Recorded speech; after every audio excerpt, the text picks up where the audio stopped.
Good morning, everybody, and a very warm welcome to all of you to St Andrew's House. I'm absolutely delighted to be joined here this morning by so many from our aid agencies, our humanitarian organisations and from our churches, people and organisations who do outstanding work in helping those who are in need overseas and welcoming to our country those in need of asylum. I'm also delighted to be joined by some who have sought refuge and found a safe and welcoming home here in Scotland. And lastly, let me welcome the leaders of the opposition parties in Scotland and representatives of local government. Your presence here today, I think, signifies our determination to contribute from Scotland a practical cross-party response to a humanitarian crisis that is shocking the world. And let us be in no doubt, what we are witnessing today is a humanitarian crisis on a scale not seen in Europe since the Second World War. The United Nations estimates that up to 250,000 people have tried to cross the Mediterranean in the last few months alone. Nearly 3,000 have died in the process. Desperate people are travelling through Turkey, Greece, the Balkans, into Hungary as they try to get to Austria and Germany. The images of people suffocating in the back of trucks, of children drowning, of people on our own doorstep losing their lives as they try to cross from Calais into Britain haunt us on a daily basis. And be in no doubt, they will haunt our consciences and our reputations for many generations to come if we don't, together and collectively, act to help those who are in desperate need. Now, I am not suggesting that the solutions are easy, nor am I suggesting that we can help everybody. Heartbreaking though it is, we know that we can't. But that is no excuse for not doing everything we can do to help. The fact is, I think that we here in Scotland and across the UK can do more, and I believe that we must do more. And yes, the long-term solution must be to seek to bring peace and stability to the countries from which people are fleeing. And yes, absolutely, we must tackle the criminal gangs and the traffickers who profit out of human misery. We must do all of that. But we cannot and we must not leave our fellow human beings to perish in the meantime. In Scotland, we have a long and a very proud tradition as a welcoming and a tolerant nation.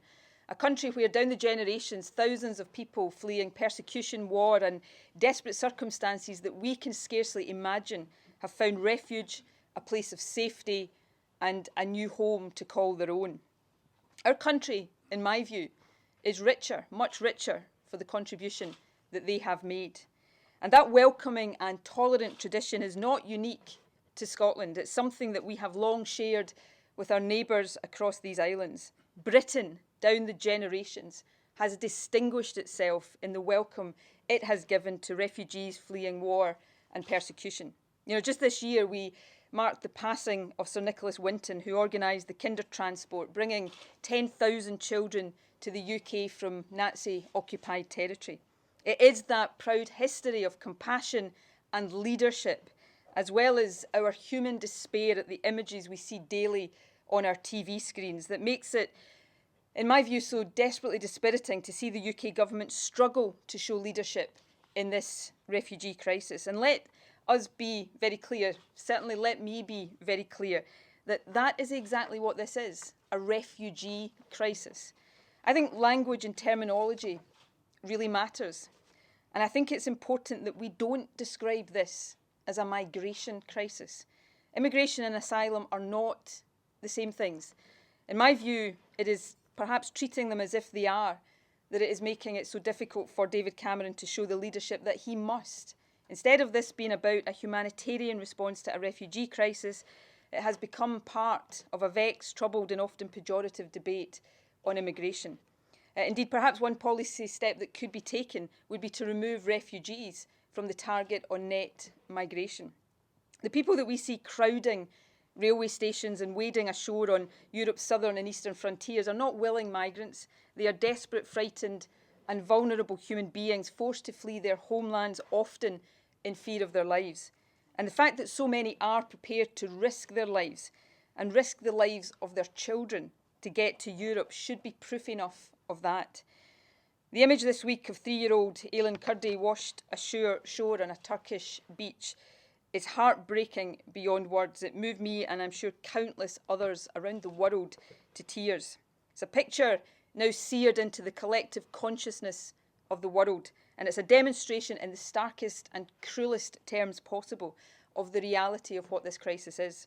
What we're witnessing is a chain of human misery stretching from those southeastern boundaries of the EU all the way to North Africa, Syria, Afghanistan, and other countries. Now, as I said earlier, I am not suggesting there are easy answers to this crisis. Its causes are complex and varied, and it won't be solved overnight. However, I do believe we need a better response. These people are real asylum seekers. They are genuine refugees, and we have a moral responsibility to them. We cannot and we must not walk by on the other side of the street while a human catastrophe of enormous proportions unfolds on our doorstep. As an EU member state, we have a duty as well as a moral and humanitarian obligation to face up to our responsibilities and accept a fair and proportionate share of refugees. We can't leave it to others to shoulder the responsibility alone. Indeed, the contrast between the UK stance so far and that of other EU nations, Germany in particular, couldn't be more stark. Despite those concerns, though, I am encouraged by the fact that there does appear to be a change of approach in the offing. There has certainly been a very distinct and understandable change in public opinion in recent days, with a general acceptance that we in the UK simply must do more to help. If that change is matched in the coming days by the Prime Minister and his government, as has been suggested might be the case, it will be a very welcome development indeed. Indeed, I note David Cameron's comments from Lisbon this morning, and welcome as they are, I do think we need to hear more detail now of what exactly is being proposed in terms of accepting thousands more refugees. This crisis is unprecedented in its nature, but it's not beyond resolution if we act now and if we act firmly and with a response that matches the scale of the crisis. As I said in a letter to the Prime Minister last night, the scale of such a humanitarian emergency is immense, but it is not insurmountable. We recognise the need for long-term coordinated action to tackle the causes of this crisis, but that cannot be a substitute for an immediate humanitarian response. We, with our neighbours and friends across the EU, have a moral obligation to offer a place of safety to desperate people fleeing conflict and persecution. I welcome the expansion of the Syrian Vulnerable Person Relocation Scheme, but that in itself is not sufficient to address the crisis that we are witnessing. This is a crisis that must transcend politics. What we need today is real, practical, collective and coordinated action to deliver help to those who need it. Today's summit here in Edinburgh will be a chance to examine how we in Scotland can play our full part in that, informed by what we will hear at first hand today from those with experience of helping refugees. It has been suggested that we in Scotland should ready ourselves now to accept 1,000 refugees, and I certainly believe that we should do so not as a cap or a limit, but as a starting point for a meaningful discussion about how much we can practically contribute. Of course, the practicalities of accepting refugees and questions about how and where they will be accommodated are important issues, and I look forward to hearing views from those gathered here today. I also look forward to discussing the practical ways in which we can galvanise the huge, and I have to say very characteristic public desire to help. And I look forward to making clear that we in the Scottish Government, working with our partners in local government, will provide practical help and assistance. Make no mistake, our response to this crisis today in Scotland, in the UK and across the European Union will be judged by history. I hope that we can make future generations as proud of us as we are of Sir Nicholas Winton and his generation.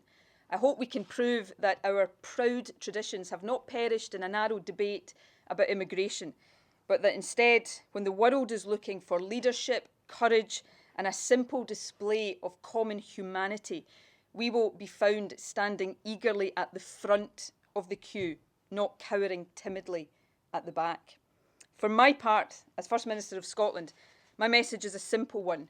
We stand ready in the best traditions of this nation to offer sanctuary to those who so desperately need it. Thank you very much for being here today, and I look forward to our detailed discussions shortly. Thank you very much indeed.